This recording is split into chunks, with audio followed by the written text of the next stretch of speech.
Представям ви двустаен апартамент в студентски град, който е изключително просторен и също така доста съобразен.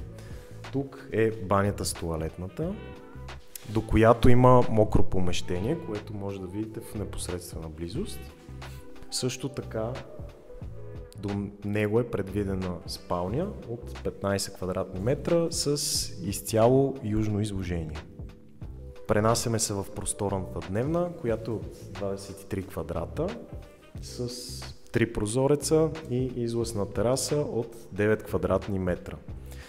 Предимството на този апартамент е, че всичко е много мислено, като също така са предвидени и изводи за интернет, за да не дупчите в последствие, които са прекарани във всяка една от стаите.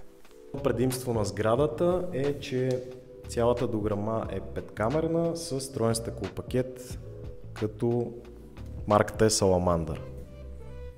В момента сградата е на Акт 15, като се предлага на шпакловка и замазка.